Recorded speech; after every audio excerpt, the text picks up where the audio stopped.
नमस्कार, मैं गोपाल मंडल। मेरा यूट्यूब चैनल लाइफ मेकर में आपका स्वागत है। आज मैं क्लास 10th साइंस का केमिस्ट्री का भाग पढ़ाऊंगा। टॉपिक है रासायनिक अभिक्रिया। रासायनिक अभिक्रिया क्या है, इसको हम जानेंगे। तो रासायनिक अभिक्रिया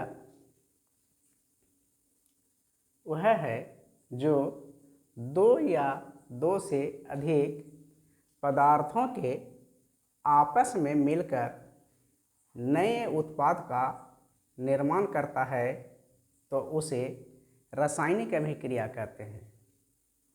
अर्थात रासायनिक अभिक्रिया हम उसे कहेंगे जो दो या दो से अधिक पदार्थ जब आपस में मिलता है तो नए प्रकार के पदार्थों का निर्माण होता है, उत्पादन होता है। तो ऐसी व्यवस्था को हम रासायनिक अभिक्रिया कहते हैं।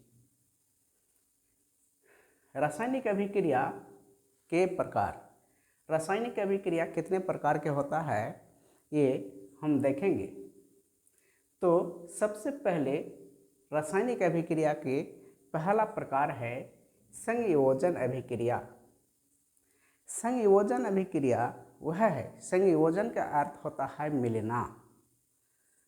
जब दो पदार्थ आपस में मिलकर नए पदार्थों का निर्माण करता है तब हम उसे संयोजन अभिक्रिया कहते हैं। संयोजन अभिक्रिया का अर्थ ही होता है मिलन, मिलना। जैसे कैल्शियम ऑक्साइड बिना बुझा हुआ चूना में जब H2O जल मिला देते हैं, जल का संयोजन कर देते हैं कैल्शियम ऑक्साइड के साथ, तब कैल्शियम हाइड्रोक्साइड का निर्माण करता है।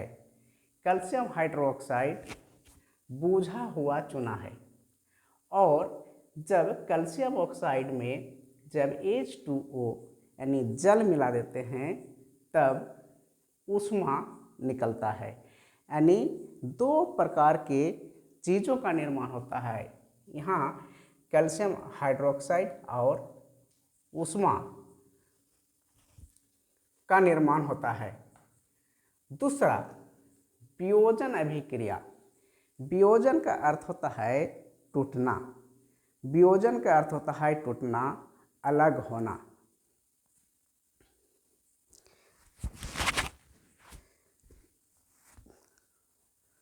वियोजन का अर्थ होता है अलग होना यानी टूटना। यानी कोई भी पदार्थ जब अभिक्रिया के फलस्वरूप, रिएक्शन के फलस्वरूप जब टूट के नए पदार्थों का निर्माण करता है तब वियोजन अभिक्रिया कहते हैं, जिसे विखंडन अभिक्रिया भी कहते हैं।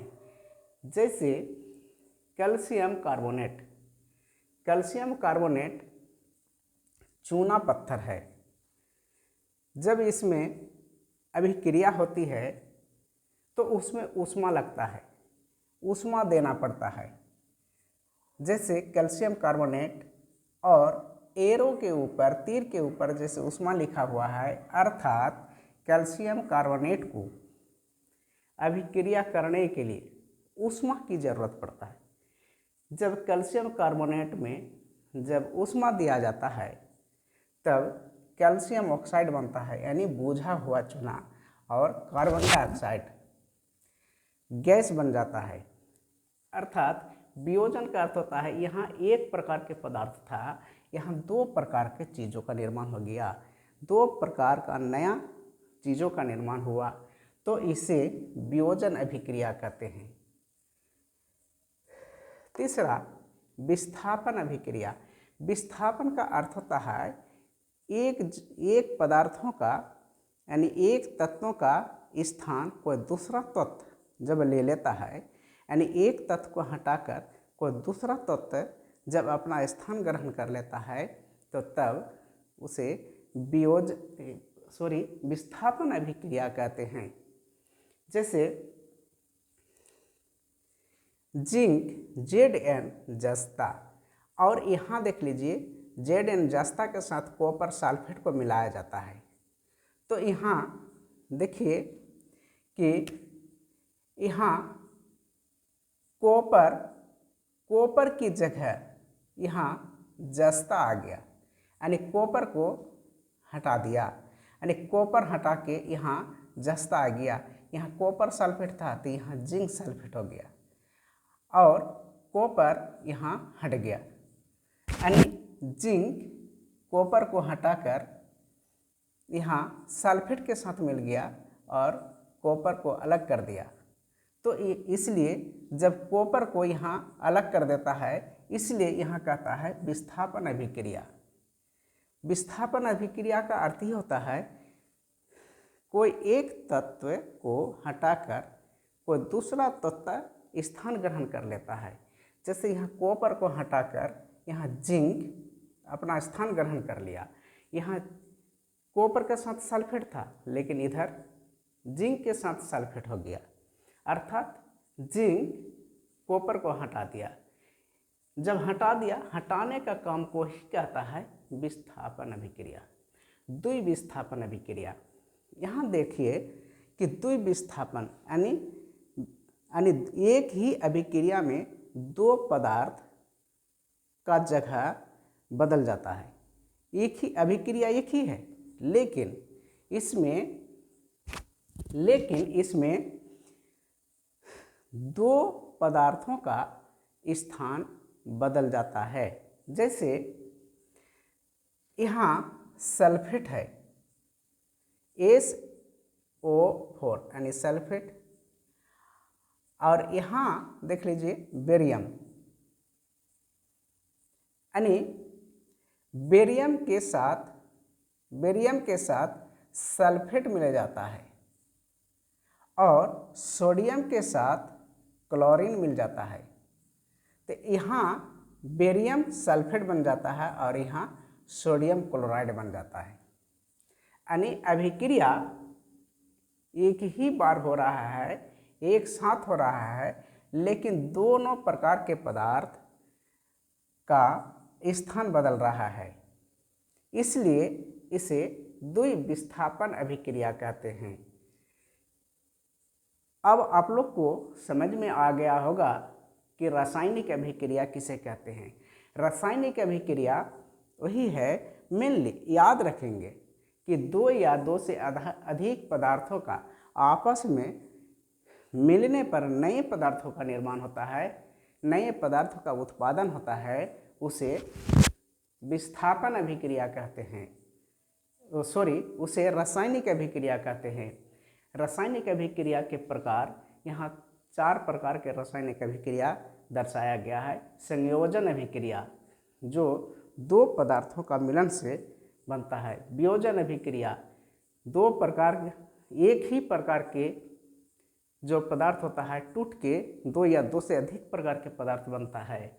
विस्थापन अभिक्रिया एक पदार्थ दूसरे पदार्थ को हटाकर अपना स्थान ग्रहण कर लेता है, तो उसे विस्थापन अभिक्रिया कहते हैं।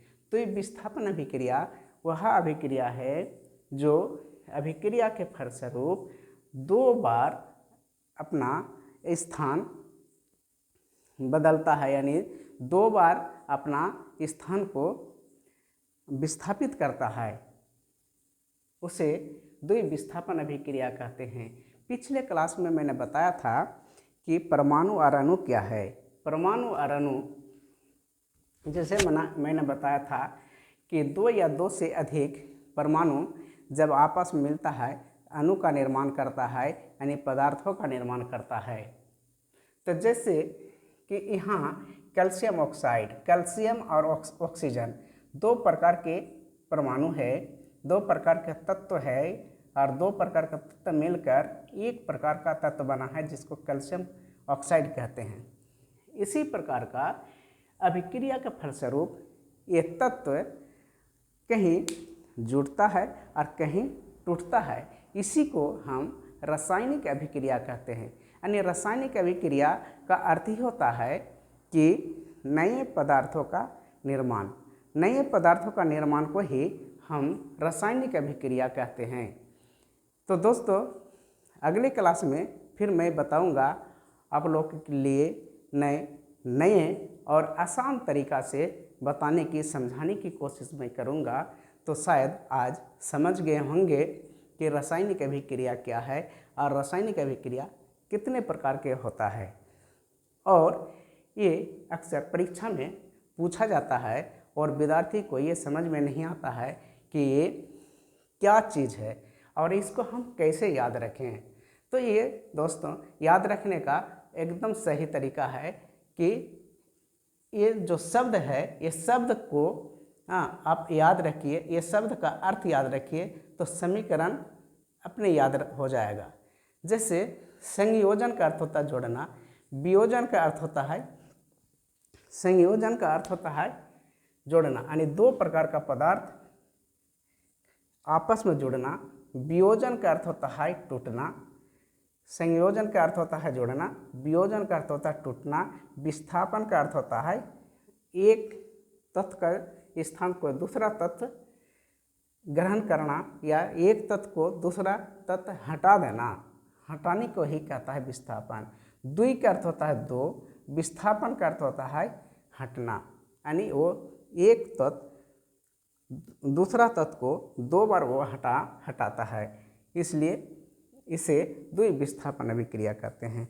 तो दोस्तों अगला क्लास में फिर आप लोग से मुलाकात होगी। अभी के लिए जय हिंद।